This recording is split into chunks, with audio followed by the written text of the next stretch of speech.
नमस्कार दोस्तों, मैं मनोज कुमार यादव आपका स्वागत करता हूं अपने इस YouTube चैनल पर। इससे पहले मैं आपको दो वीडियो हमारे आपको मिल चुके होंगे। अगर आपने नहीं देखा है तो प्लेलिस्ट में जा करके आप देख सकते हैं। संविधान सभा के दो छोटे छोटे वीडियोज़ हैं और आज हम बात करेंगे संविधान सभा के निर्माण की, क्योंकि अभी तक हम गठन की बात कर लिए। उससे पहले पृष्ठभूमि देखें, संविधान सभा की पृष्ठभूमि, और उसके बाद संविधान सभा के गठन। अब हम बात करेंगे भारतीय संविधान का निर्माण कैसे हुआ। संविधान सभा का गठन आपने देख लिया। अब वो संविधान सभा पूरी मिल करके संविधान का, भारतीय संविधान का निर्माण करती है। ये प्रक्रिया क्या है ये हम समझते हैं। शुरुआती प्रक्रिया कि भारतीय संविधान, ये हमने भाली के 0 लिखा है क्योंकि आप समझ लीजिएगा, लिखने में थोड़ा जगह कम पड़ती है, इसलिए। भारतीय संविधान निर्माण हेतु 9 दिसंबर 1946 को, कौन सी डेट याद रखें, 9 दिसंबर 1946 को पहली बैठक हुई थी। कौन सी बैठक? पहली बैठक 9 दिसंबर 1946 को पहली बैठक हुई। इस बैठक में आप जान लीजिए बैठक हुई कहाँ। ये नई दिल्ली के कॉन्स्टिट्यूशन हॉल, ये जो आज वर्तमान में संसद है, संसद भवन है, उसका जो सेंट्रल, जो केंद्रीय कक्ष है, उसी को उस समय उसी हॉल में बैठ करके संविधान सभा ने संविधान का निर्माण किया। जो संविधान भवन का केंद्रीय कक्ष है नई दिल्ली में, 9 दिसंबर 1946 को बैठक तो हुई। आप जानते हैं सभी लोग, कोई भी सभा होती है, आयोजित होती है, तो उसका कोई एक अध्यक्ष होता है और सभी सदस्य होते हैं। तो अध्यक्ष के रूप में, क्योंकि पहली बैठक थी, उसका निर्वाचन नहीं हो सका था, इसलिए जो वरिष्ठतम सदस्य थे उस सभा के, सबसे उम्रदराज, सबसे बुजुर्ग आदमी, वरिष्ठतम सदस्य थे डॉक्टर सच्चिदानंद सिन्हा। उनको अस्थायी बनाया गया था। ये आप ध्यान देंगे, अस्थायी, टेम्परेरी अध्यक्ष बनाया गया, काम चलाऊ जिसे आप कह सकते हैं, अस्थायी अध्यक्ष बनाया गया। लेकिन 2 ही दिन बाद 9 दिसंबर 1946 को पहली बैठक हुई, उसके अस्थायी अध्यक्ष बनाए गए। कौन थे? डॉक्टर सच्चिदानंद सिन्हा। और 2 दिन बाद 11 दिसंबर 1946 को, ज़्यादा दिन बाद नहीं, 2 ही दिन बाद 11 दिसंबर 1946 को सर्वसम्मति से, याद रखिएगा, सर्वसम्मति की बात हो रही है यहाँ पे, बहुमत से नहीं, कोई मतदान नहीं हुआ, सबकी सम्मति से, सर्वसम्मति से डॉक्टर राजेंद्र प्रसाद को अस्थायी अध्यक्ष बनाया गया। किसको बनाया गया? डॉक्टर राजेंद्र प्रसाद। इन दोनों व्यक्तियों का संबंध बिहार से है, याद रखिएगा। सच्चिदानंद सिन्हा जी भी बिहार के ही थे और राजेंद्र प्रसाद जी भी बिहार से ही थे। इनको अस्थायी अध्यक्ष बनाया गया, परमानेंट। और एक चीज़, यहाँ तक बात सब लोग जानते हैं कि अस्थायी अगर बनाया गया टेम्परेरी तो सिन्हा जी को और अस्थायी राजेंद्र प्रसाद जी को। लेकिन एक बात और नोट करने वाली बात है, जो 11 दिसंबर को ही 1946 को ही संवैधानिक सलाहकार किसे नियुक्त किया गया? BN राव को। संवैधानिक सलाहकार से मतलब यह है कि संविधान सभा बहुत सारी समितियों में बटी थी। ये तो अभी तो समितियों में नहीं बटी थी 9 दिसंबर या 11 दिसंबर को, लेकिन जो भी चीज़ प्रस्तुत हो रही थी उसके सभी संविधान के निर्माण में सलाह देने का कार्य किसका था? BN राव जी का। ये समझ लीजिए मल्टीटास्किंग कार्य था ये। मतलब एक व्यक्ति प्रारूप समिति यानी कैसा होना चाहिए उस पर भी, या जो भी बात रखी जाएगी, जो भी कार्य होंगे संविधान सभा में, संविधान को निर्माण में जो सलाह दी जाएगी, वो कौन देगा? BN राव जी, संवैधानिक सलाहकार। बार बार ये प्रश्न पूछता है, यार नोट कीजिएगा ये, कि संविधान सभा के संवैधानिक सलाहकार कौन थे? तो BN राव जी थे। बार बार प्रश्न पूछता, चाहे छोटा एग्जाम हो चाहे बड़ा एग्जाम हो, आप बिल्कुल इसको नोट कर लीजिएगा। BN राव जी को बनाया गया। कब बनाया गया? 11 दिसंबर 1946 को ही, याद रखिएगा। राजेंद्र प्रसाद जी को भी बनाया गया और संवैधानिक सलाह BN राव जी को बनाया गया। अब नेक्स्ट पॉइंट देखते हैं। संविधान सभा की कार्यवाही पंडित जवाहरलाल नेहरू द्वारा 13 दिसंबर, फिर 2 दिन का अंतर आया, याद रखिएगा, याद करने का ट्रिक है ये। 2-2 दिन का अंतर पड़ रहा है बच्चों, 2-2 दिन का। 2 दिन पहले 9 दिसंबर को सिन्हा जी को अस्थायी बनाया गया, टेम्परेरी अध्यक्ष बनाया गया। उसके जस्ट 2 दिन बाद राजेंद्र प्रसाद जी, यानी 9 को ये हुआ तो 11 को राजेंद्र प्रसाद जी को अस्थायी अध्यक्ष और BN राव जी को संवैधानिक सलाहकार। और ठीक इसके 2 दिन बाद 13 दिसंबर 1946 को उद्देश्य प्रस्ताव, इसको आप प्रस्तावना भी कहते हैं। क्या कहते हैं? प्रस्तावना भी कहते हैं, उद्देशिका भी कहते हैं,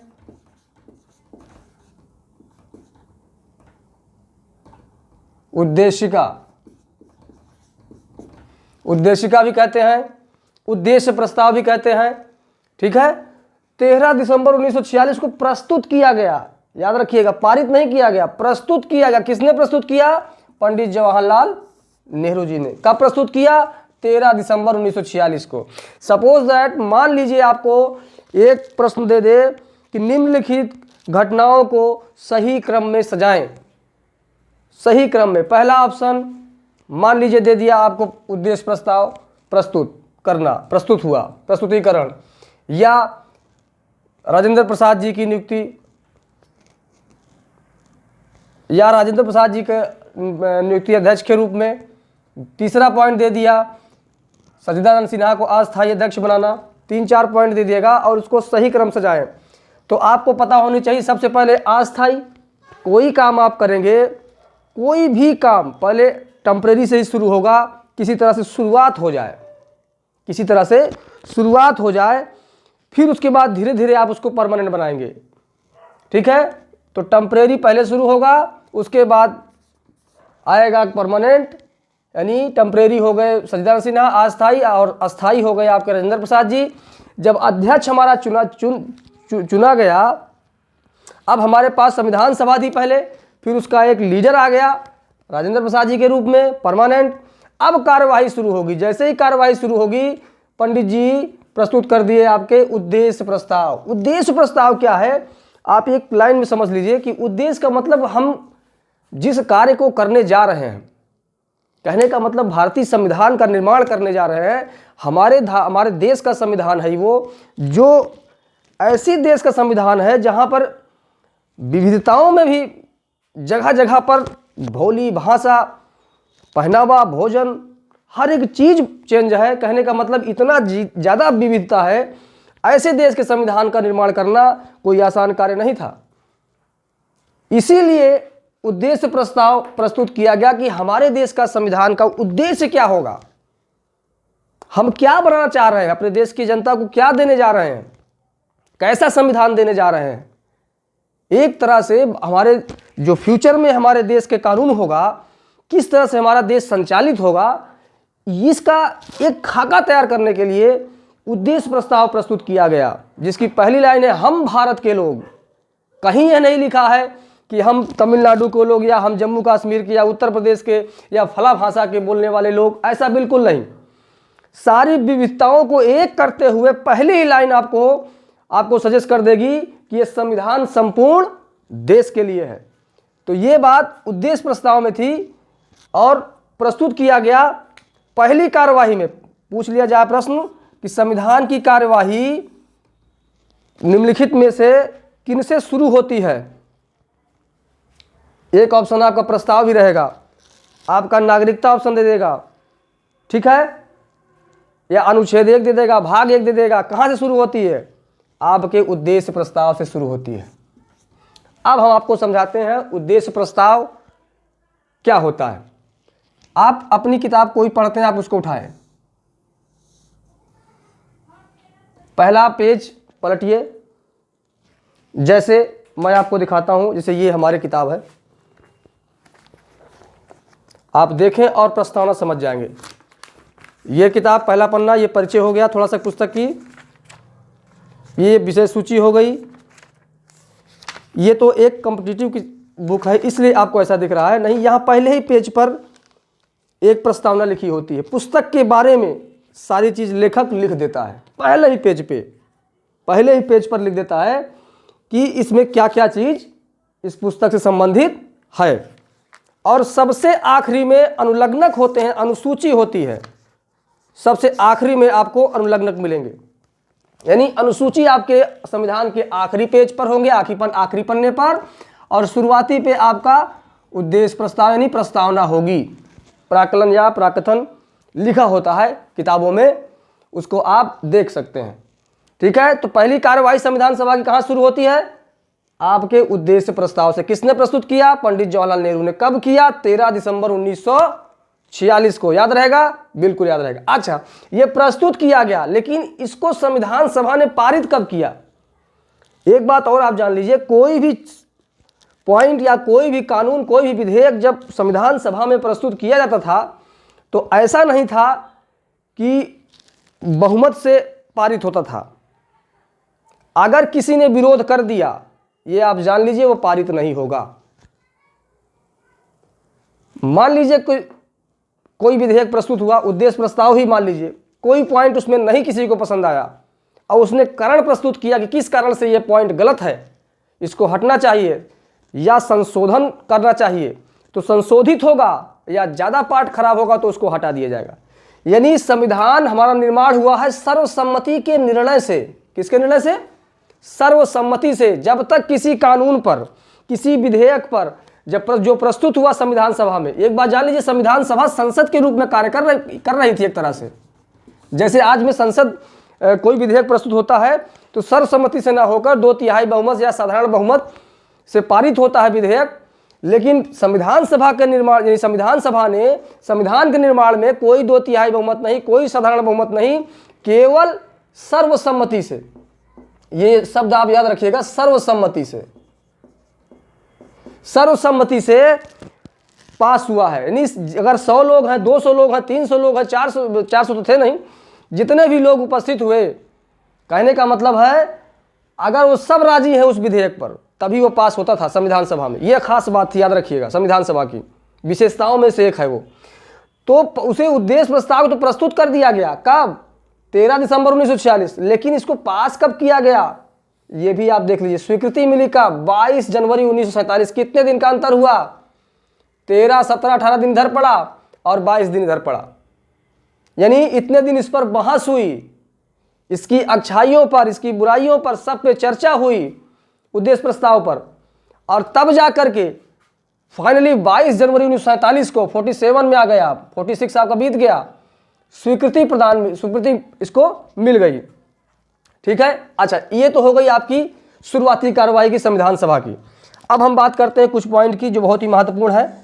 एक घटना है 9 दिसंबर 1946 को जो प्रथम बैठक हुई थी। इसमें मुस्लिम लीग ने भाग नहीं लिया और देशी रियासतों ने भी भाग नहीं लिया। ये प्रश्न पूछ देगा कि संविधान सभा की प्रथम बैठक में निम्नलिखित में से किसने भाग नहीं लिया, यानी बहिष्कार किसने किया था? तो याद रखिएगा, मुस्लिम लीग और देशी रियासत। इसके पीछे कारण समझिए। जब चुनाव हुए संविधान सभा के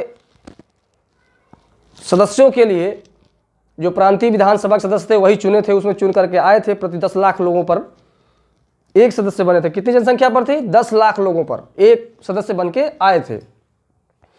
तो मुस्लिम लीग को लगा था कि हमारे मुसलमान भाई बहुत अधिक मतदान करेंगे हमारे लिए, लेकिन ऐसा नहीं हुआ। मुस्लिम लीग के जो माइंड में बस गया था कि बहुत ज़्यादा हम सीट ला करके संविधान सभा में एक अच्छा मुकाम हासिल करेंगे, वो टारगेट अचीव करने में सफल नहीं रहे। मात्र 73 के आसपास उनको सीट मिली। तो मुस्लिम लीग जब देखा कि हमारी संविधान सभा में मैच्योरिटी नहीं हुई, यानी हमारी संख्या कम है, संख्या बल हमारा कम है, इसलिए उसने बहिष्कार भी किया। और संविधान सभा के पहली जब कार्रवाई हुई तो मुस्लिम लीग और देशी रियासत क्या थे, वहाँ राजा थे, राजा के प्रतिनिधि थे, ये भी इसमें हिस्सा नहीं लिए। इनको लग रहा था कि हम उसमें से हिस्सा लेंगे तो हमारी जो रजवाड़ी है वो चली जाएगी, हमको किसी प्रधानमंत्री और राष्ट्रपति के अंदर रहना पड़ जाएगा, जो इन्हें मंजूर नहीं था। इसलिए शायद ये लोग भी हिस्सा नहीं लिए थे। और अंततः 207 लोग, यानी 207 सदस्य ही उपस्थित हुए थे। कब? 9 दिसंबर 1946 को। ठीक है। अच्छा, अब नेक्स्ट पॉइंट बात करें, ये बहुत इंपॉर्टेंट है, याद रखिएगा इसको। प्रथम बैठक में कुल कितने सदस्य उपस्थित हुए? 207, लिख लीजिएगा। अब बात करते हैं नेक्स्ट पॉइंट, प्रस्तावना की स्वीकृति के बाद संविधान सभा ने संविधान निर्माण हेतु समितियों का गठन किया गया। अब ये प्रश्न बहुत महत्वपूर्ण है, इसलिए हमने लिख दिया है।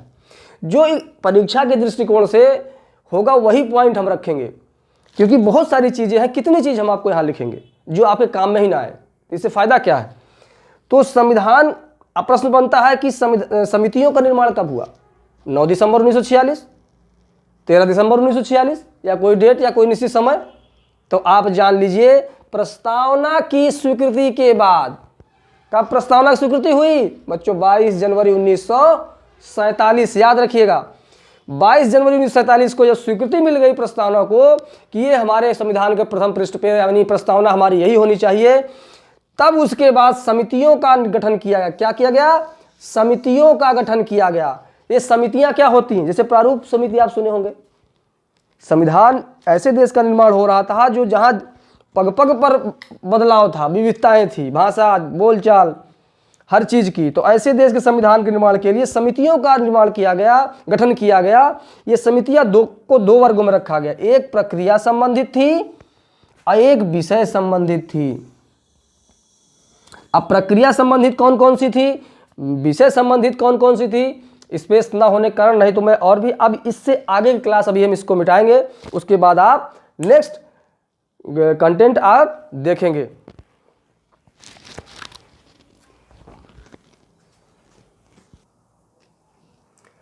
चलिए, अभी तक आप लोगों ने देख लिया कि समितियों का गठन हो चुका है।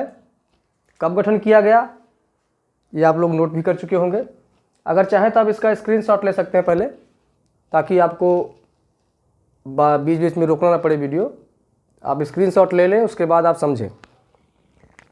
चलिए, समितियां 2 वर्गों में विभाजित थी। अगर प्रश्न पूछ लिया जाए कितने वर्गों में विभाजित थी, तो 2 वर्गों में थी, वो आप लिख चुके हैं। अब देखिए, जो बहुत ही महत्वपूर्ण समितियां हैं और उनके अध्यक्ष कौन कौन थे, ये आपको नोट करना है। ये बार बार पूछता है प्रश्न, इसमें से एक आध 2 प्रश्न जरूर आपसे उठा देगा। इसलिए हमें देखिए, अंबेडकर जी प्रारूप समिति के थे, आप यहाँ तक आप समझ रहे होंगे, ठीक है। अभी बहुत ही महत्वपूर्ण समिति है, इसलिए इसको हम अलग से भी इसको हम आपको 7 सदस्य थे। 29 अगस्त 1947 को इसका गठन हुआ था। सभी समितियों का गठन कब हुआ था ये आप लिख चुके हैं। कब? प्रस्तावना जब पारित हो गई, यानी उद्देशिका प्रस्ताव जो 22 तारीख को हो गया 47 में, 22 जनवरी को, उसके बाद समितियों का गठन किया गया, प्रस्तुतिकरण के बाद। ठीक, अब बात करते हैं नेहरू जी कितने समिति के सदस्य थे, याद करने का समझिए, इसलिए हम एक साथ लिख दिए हैं, आपको अलग अलग ना देखना पड़े। जो बार बार पूछता है वो हम अलग कर दिए हैं। पंडित जवाहरलाल नेहरू, मोतीलाल नेहरू में समझिएगा। संघ संविधान समिति, संघ शक्ति समिति और राज्य समिति, इसमें भी संघ है, इसमें भी संघ है, यानी सेंट्रल गवर्नमेंट और राज्य। अगर ये शब्द आ जाए तो समझ लेना पंडित जवाहरलाल नेहरू जी थे। संघ संविधान समिति, संघ शक्ति समिति और संघ और राज्य समिति, ये तीनों समितियां नेहरू जी इसके अध्यक्ष थे, पंडित जवाहरलाल नेहरू। अब बात करते हैं सरदार वल्लभ भाई पटेल जी। ये 2 समितियां आप देख लीजिए। प्रांतीय संविधान समिति, ठीक है, मूल अधिकार एवं अल्पसंख्यक समिति। प्रांतीय संविधान समिति, मूल अधिकार एवं अल्पसंख्यक, ये 2 समितियां ऐसी थीं जो वल्लभ भाई पटेल जी इसके अध्यक्ष थे। झंडा समिति में कंफ्यूजन नहीं होना, मैं देखता हूँ इंटरनेट पे भी कई 1-2 बार हम विकिपीडिया में भी देख लिए हैं कि झंडा समिति का अध्यक्ष दिखाते हैं किसको, जेबी कृपलानी साहब को। ये भूल कतई नहीं करना, झंडा समिति के अध्यक्ष डॉक्टर राजेंद्र प्रसाद जी हैं। प्रमाणिक पुस्तकें अगर आप देखेंगे तो राजेंद्र प्रसाद जी मिलेंगे आपको झंडा समिति के। अच्छा, राजेंद्र प्रसाद जी किसके किसके थे आप देख सकते हैं, 1 2 3 4 7 से लेकर 10 तक झंडा समिति इनके अंडर थी। रियासत समिति, रियासतों से वार्ता के लिए ये भी कर दिए हैं आपको, वार्ता के लिए लिख दिए हैं, आप भी नोट कर लीजिएगा। वार्ता करने के लिए रियासत समिति थी, उसके अध्यक्ष राजेंद्र प्रसाद थे। संचालन समिति थी, ये भी इनके जो संविधान सभा का संचालन हो रहा था उसके समिति के जो अध्यक्ष थे राजेंद्र प्रसाद जी थे। और देसी रियासत समझौता समिति, यानी देसी रियासत की बात आ जाए तो राजेंद्र प्रसाद जी, झंडा राजेंद्र प्रसाद जी। संविधान की सभा का संचालन की व्यवस्था की जो समिति बनी थी उसकी व्यवस्था के अध्यक्ष थे राजेंद्र प्रसाद जी। 4 आप ये नोट कर लीजिए। कार्य संचालन समिति, संविधान की सभा का जो कार्य चल रहा था उसके संचालन कौन कर रहे थे? के.एम. मुंशी जी। बहुत ही महत्वपूर्ण प्रश्न है, बिल्कुल लिख लीजिए। चलिए एक और समिति है मूल अधिकार संबंधी उप समिति। अगर उप समिति की बात आ जाए, यहां मूल अधिकार की मेन समिति थी, मूल अधिकार एवं अल्पसंख्यक समिति थी, लेकिन ये मूल अधिकार संबंधी उप समिति थी जो जे.बी. कृपलानी जी, ठीक है, इसलिए इसको भी हम डाल दिया कि जे.बी. कृपलानी जी कहाँ के थे। एक थी अल्पसंख्यक उप समिति जो बार बार पूछती है, उस प्रश्न पूछा जाता है, H.C. मुखर्जी जी का है, ये अध्यक्ष थे इनके। क्लियर। अब बात करते हैं प्रारूप समिति के 7 सदस्यों की। ये समिति ऐसी है कि कोई ऐसी परीक्षा नहीं बची होगी जिसमें यह प्रश्न न पूछा गया हो। कहां से पूछता है? अगर आप UP TET, super TET, TGT तक अगर आप जाते हैं, वनडे, एसएससी, इस सब में, रेलवे में पूछते हैं, तो ये पूछ लेगा अध्यक्ष, नॉर्मल एग्जाम में पूछ लेगा।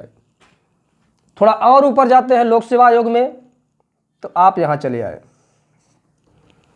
यहां भी आपसे पूछ लेता है। ठीक है, तो आप संपूर्ण तैयारी करें, ना कि किसी पर्टिकुलर एक के लिए। गठन इसका कब किया गया? 29 अगस्त 1947। कितनी तारीख? 29 अगस्त, 29 अगस्त 1947 को। प्रारूप समिति के कितने सदस्य थे?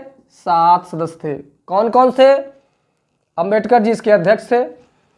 एन गोपाल स्वामी आयंगर, आयंगर मतलब अंग थे उसके, याद रखिएगा। किसके? समिति, प्रारूप समिति के अंग कौन थे? आयंगर जी थे, ठीक समझ लीजिए। मुंशी जी आपके थे, के.एम. मुंशी, और आपको कहीं मिले होंगे। कार्य संचालन समिति के थे, ये यहां अध्यक्ष थे लेकिन यहां पर सदस्य थे, ये कंफ्यूजन नहीं होना, ठीक है। के.एम. मुंशी जी थे। अल्लादी कृष्णा स्वामी अय्यर, आयंगर अय्यर, अंबेडकर जी याद ही रहेंगे। आयंगर और अय्यर दोनों दिमाग में बैठाइए रखिएगा, क्योंकि ऑप्शन देता है निम्नलिखित में से प्रारूप समिति के कौन सदस्य नहीं थे? आयंगर, अय्यर, अंबेडकर या कृपलानी जी। तो आप समझ जाएंगे आयंगर और अय्यर तो थे ही दोनों, कृपलानी ये मूल अधिकार संबंधी, या कोई और ऑप्शन चौथा जो नहीं थे। ये देखिए, सैयद मोहम्मद सादुल्ला जी किसके साथ थे? प्रारूप समिति के साथ थे। सादुल्ला, आयंगर, अय्यर, सादुल्ला, ठीक है। और आपके बी.एल. मित्र, ये 2 बहुत महत्वपूर्ण है, बी.एल. मित्र और डी.पी. खेतान। और आगे हम भी लिखे हैं एन माधव राव और टी.टी. कृष्णमाचारी। 7 ये हो गए, तो 2 ये कहां से आए ये भी समझ लीजिए आप। थोड़े दिन बाद ये इस समिति से त्यागपत्र दे दिया और ये हट गए, तो इनकी जगह पर कौन आए? एन माधवन राव, ठीक है, राव साहब आए। कैसे आए? बी.एल. मित्र के त्यागपत्र पर। प्रश्न पूछ लेगा कि बी.एल. मित्र के त्यागपत्र पर प्रारूप समिति में निम्नलिखित में से कौन सदस्य बने या कौन उनकी जगह पर आए? तो एन माधव राव, टी कृष्णमाचारी भी ऑप्शन दे देगा, लेकिन याद रखिएगा डी.पी. खेतान साहब की जब मृत्यु हो गई तो उनकी जगह पर ये आए और इनकी जगह पर ये आए। इस दोनों में कंफ्यूजन नहीं होना। ये टीजीटी, पीजीटी और लोक सेवा आयोग सब में प्रश्न रख सकता है और बार बार पूछता भी और बार बार पूछा भी है, याद रखिएगा इस चीज के लिए। बी.एल. मित्र की जगह पे एन माधव राव, त्यागपत्र के यहां पर त्यागपत्र लिख दीजिए, त्यागपत्र, इसको उठा के आप यहां लिख दीजिएगा, जगह यहां पे त्यागपत्र यहां लिख दीजिएगा जो हमने वहां लिख दी है। डी.पी. खेतान मृत्यु आप यहां लिख दीजिएगा, इनकी मृत्यु होने पर टी.टी. कृष्णमाचारी आए, ठीक है, क्लियर हुआ। अंबेडकर जी ही हैं जो सबको पता है, सर्वे सर्वा 6 ही लोग बचे, 6 ही को तो याद करना, अयंगर, अय्यर, सादुल्ला और मित्र और खेतान। मित्र की जगह पे राव साहब आ गए, खेतान की जगह पे कृष्णामाचारी आ गए, काम खत्म, आपकी प्रारूप समिति। अच्छा, वाचन चला है इसमें 3, कितने वाचन हुए हैं? 3। वाचन का मतलब होता है विचार विमर्श। जैसे मैंने आपको बताया कि पीछे अभी इससे पहले मैंने आपको बताया कि उद्देश्य प्रस्ताव यानी प्रस्तावना जब पंडित नेहरू जी ने 13 दिसंबर 1946 को प्रस्तुत किए और जाकर स्वीकृति उसको मिली 22 जनवरी 1947 को। जब स्वीकृति 47, इस बीच में विचार विमर्श हुए। क्या हुए? विचार विमर्श हुआ था। तो इसी तरह से जितने भी प्रस्ताव आते गए उस पर विचार विमर्श चले, तो उसी को वाचन कहते हैं, चरण कहते हैं, वाचन विचार विमर्श। कितने चरणों पर ये तैयार हुआ है संविधान? कितने चरणों पर? 3। प्रश्न पूछ देगा कितने चरणों पर तैयार हुआ है? 3। पहला चरण कब से कब चला? 4 नवंबर 1948 से 9 नवंबर 1948, यानी 5 दिन चला है, 4, 5, 9, ठीक है। दूसरा चरण चला है 15 नवंबर 1948 से 17 अक्टूबर 1949 तक। ये बड़ा लंबा चरण था भाई। यहाँ 48 नवंबर से अक्टूबर, लगभग साल भर तक दूसरा चरण चला है। वाचन हुआ, विचार विमर्श हुआ है, ठीक है। तीसरा वाचन 14 से 26 नवंबर, कितने? 14 से 26 नवंबर 1949। समय कितना लगा? 2 वर्ष 11 माह 17.5 दिन। इसको साढ़े में मत लेकर के आप पूरे 18 दिन आप याद कर सकते हैं, जो ऑप्शन में रहे। क्लियर? आपका यही है। 2 वर्ष 11 माह 18 दिन इसमें पूरे संविधान के बनने में समय लगा। दोस्तों, ये वीडियो आपको कैसा लगा? अगर आपको ऐसे कंटेंट, ऐसे वीडियो और आपको चाहिए तो हमारे चैनल पर जुड़े रहें। दोस्तों, एक लाइक या सब्सक्राइब करने में आपको कोई पैसा नहीं जा रहा है, लेकिन थोड़ा सा हमारा हौसला बढ़ता है कि हमारी इस YouTube चैनल के फैमिली मेम्बर यानी आप सब्सक्राइबर हैं, व्यूवर्स हैं, जो आप देखते हैं, आप भी बेनिफिट लेते हैं। तो मैं चाहता हूं कि आप भी मेरे इस चैनल से जुड़ें और सब्सक्राइब भी करें और आपको बेल आइकन जरूर दबाएं, ताकि आपको हमारी जो नई वीडियो आएगी आपको तुरंत सूचना मिल जाएगी उससे। तो ये कैसा लगा आपको ये हमारा क्लास, आप ज़रूर बताएं हमें कमेंट बॉक्स में। हमें आपके महत्वपूर्ण सुझाव का इंतज़ार रहेगा। धन्यवाद दोस्तों, नमस्कार।